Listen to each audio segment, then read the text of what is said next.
Finally আমি আহিছিলোঁ মাগনি কাম এটাত মাছ ধৰিবলৈ ইছাকদাৰ লগত। এয়া ইছাকদাৰ নতুন গাড়ী মডিফাই কেনেকৈ দিছে চাইছেনে গাইছ? অলপ ধুনীয়া লাগিছে না, পুৰা ব্লেক ব্লেক দেই।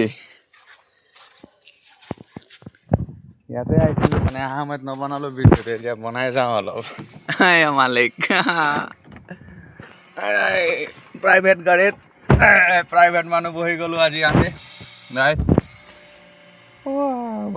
বাহিৰৰ পৰাতো ভিতৰত দেখিয়ে নাপায়, গমাইছে। টিপটো বেছি আছে দেই, স্ক্ৰীন আছে, গানা বাজিব টিপটো। গাড়ীটো গাইজ কেনেকৈ লাগিছে আপোনালোকক কমেণ্ট কৰি জনাবচোন। মোকতো মজা লাগিছে দেই। এয়া ফাষ্ট ট্ৰেকো লগোৱা আছে। বাহ,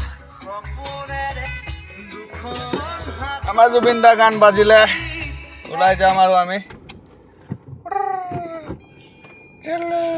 सीट बेल्ट जरूरी है जाए यार। कितने सुंदर लगे रे गुया लाइन देबू तो के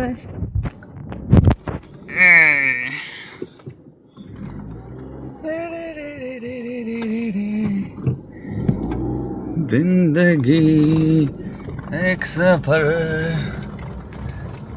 गाइस আমি ফাইনেলি মাগনি ৰাস্তা ওলালো, যাওঁ ঘৰ। এইফালো পুখুৰী মানে মাগনিত যে আমাৰ গহপুৰৰ মাগনিত চবৰ ঘৰত এটা ডাঙৰ ডাঙৰ ফিচাৰী আছে দেই, যাতে বহুত ডাঙৰ ডাঙৰ মাছ পুহিব পাৰে।